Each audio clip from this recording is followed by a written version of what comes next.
Eu acho que se tem um mal que o clássico Jurassic Park causou na indústria do cinema é essa falsa percepção de que seria fácil fazer filmes de dinossauro e qual abordagem usar neles. Já são mais de 30 anos do lançamento de Jurassic Park original e a própria franquia Jurassic já lançou outros 6 filmes além de obras derivadas de dinossauros e não podemos dizer que tivemos outro filme notável de dinossauros mesmo em animação como Bom Dinossauro. Da própria franquia, talvez podemos dizer que Jurassic Park 2, 3 e o primeiro Jurassic World são filmes decentes, com alguma dignidade, alguma diversão, mas nada realmente revolucionário ou emocionante como o original. Esses filmes assumiram mais um tom de franquia, se satisfazendo em ser histórias mais burocráticas, apelativas em nostalgia e fazer bastante dinheiro com bastante falta de confiança e inventividade no tom quais elas gostariam de escolher. Eu diria até que os últimos Jurassic World, especialmente, são quase filmes de super-herói no mundo dos dinossauros, com toda a questão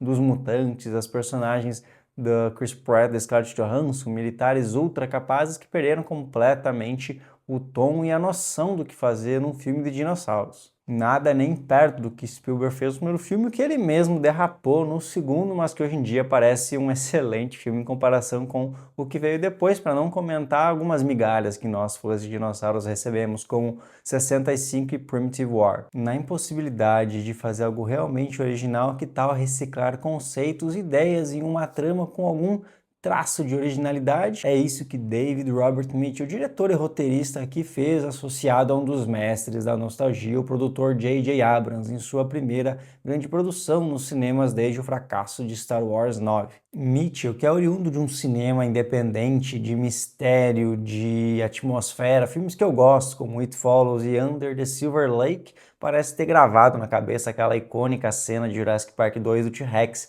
aterrorizando a San Diego durante a noite e desenvolvido essa plot, essa imagem do modo mais louco e divertido possível aqui no seu filme O Fim da Rua. O filme nos coloca inicialmente no que parece ser uma festa de subúrbio americano numa família bem ideal e tradicional, com os pais vividos por Anne Hathaway, fazendo um dos manos mais lucrativos e prolíficos da sua carreira, com Evan McGregor, até que a trama é deslocada e os dois personagens mantêm uma conversa bastante tensa e fria, deixando claro que o casamento não vai tão bem quanto aparentava, inclusive com insinuações de divórcio e uma postura bem distante do personagem de Evan McGregor. Algo que naturalmente eles não sabem, mas seus dois filhos, um casal pré-adolescente, percebe, e o que poderia unir melhor essa família e fazer eles perceber que se amam e lutar um pelos outros do que dinossauros invadindo a sua rua ou eles sendo transportados para o mundo dos dinossauros para a era mesozoica. Qual trama poderia ser mais Spielbergiana do que essa?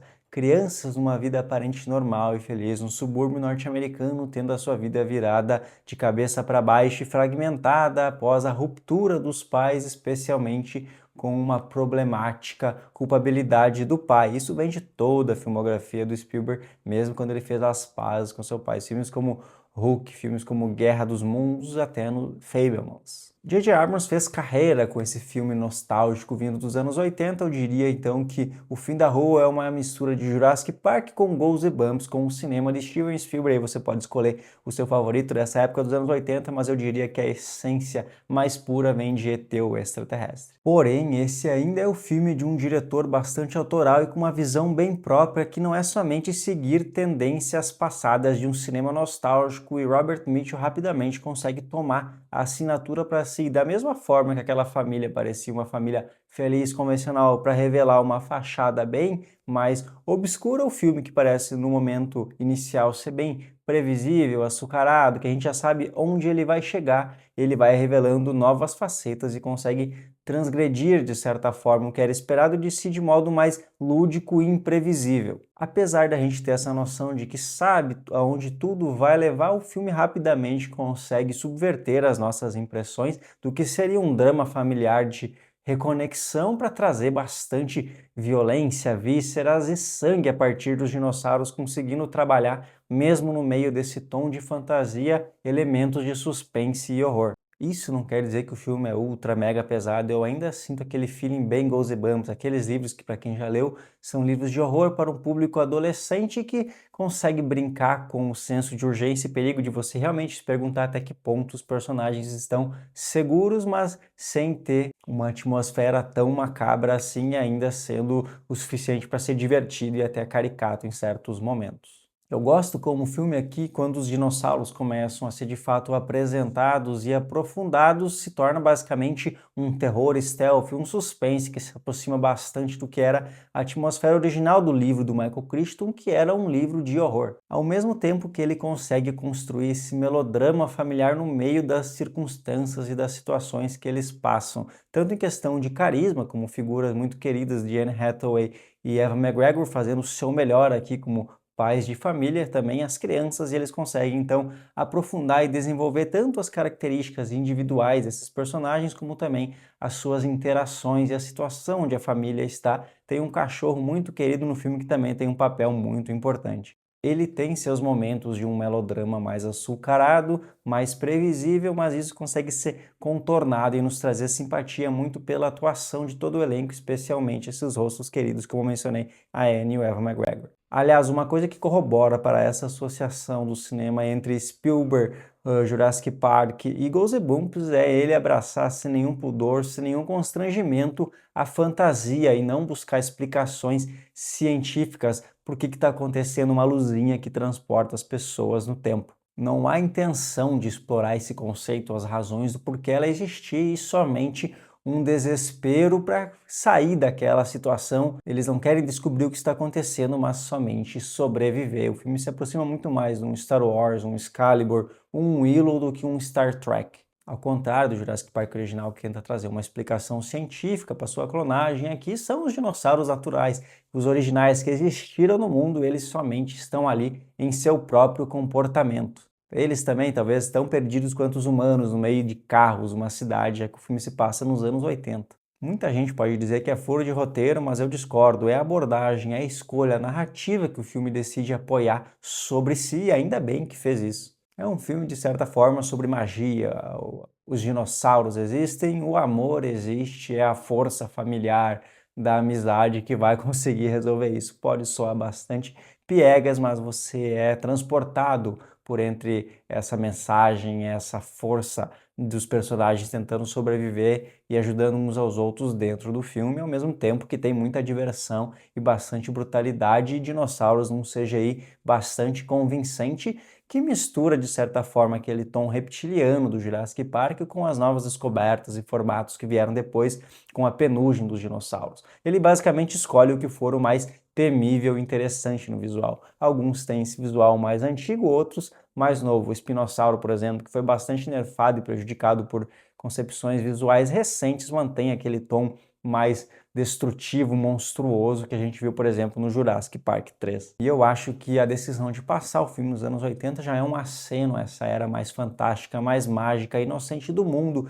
e do cinema, onde o Spielberg basicamente se estabeleceu e em que essas obras foram lançadas. Eu acho que talvez falta uma tentativa mais visual e narrativa de estabelecer o filme nos anos 80, seja através dos grânulos da película, não somente ele se passar lá, mas em questão de intenções, de atmosfera, ele consegue trazer de volta esse feeling meio poltergeist, por exemplo. Para mesmo pessoas que, como eu, não nasceram nos anos 80, não viveram, mas o experimentaram e descobriram através de filmes e séries, consiga interligar o tom mais inocente, bonito e mágico que ele traz com esse certo humor absurdista e um pouco de horror de filmes como, por exemplo, Gremlins. Mas o filme consegue driblar com maestria, ser somente uma experiência burocrática, esquecível, apegada a uma nostalgia barata, justamente por abraçar esse tom absurdista que traz um elemento diferencial. Com muita convicção, com muita confiança,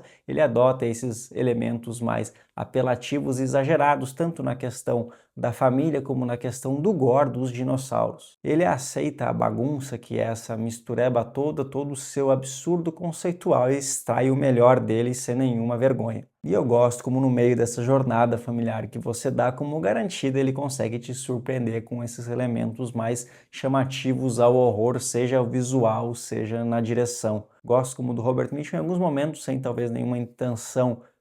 semiótica através das suas filmagens, mas em outros, por exemplo, tem 3 pessoas diferentes lutando contra um dinossauro e ele flutua com a câmera, um personagem chama o dinossauro ali, outro ali, e é um momento divertido, um momento fluido, um momento dinâmico, e não somente apelando para plano contra plano, cortes e trazendo alguma novidade nessa tensão, nessa aflição em que ele constrói a tensão familiar lutando contra dinossauros, que são um perigo tão real dentro daquele mundo, não com armas, com uma tecnologia contemporânea que talvez fizesse com que os dinossauros não representassem uma ameaça de fato para aquelas pessoas. Mas não, é um pequeno bairro que foi transportado para a era mesozoica e alguns podem ter armas e tudo mais, é os Estados Unidos, mas eles ainda estão à mercê tanto da falta da tecnologia, falta água, falta luz, o isolamento dos vizinhos. Talvez o filme tenta conversar um pouco sobre isso, as pessoas dificilmente se ajudam, mas cada um toma a sua própria iniciativa, tenta se salvar a si próprio. Não é algo de fato aprofundado, mas que está lá sugerido dentro do roteiro e das ações do filme.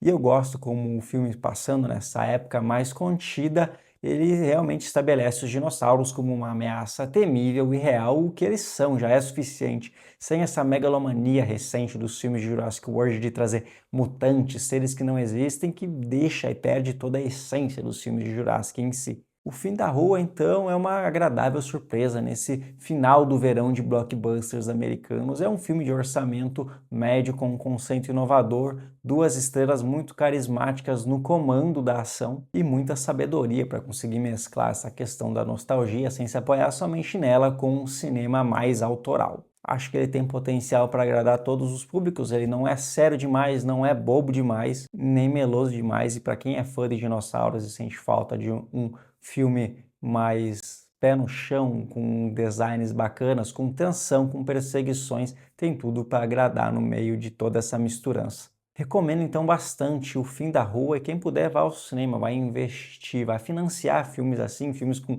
orçamento médio que precisam de algum retorno, com conceitos mais inovativos, mais autorais, para que façam mais filmes assim.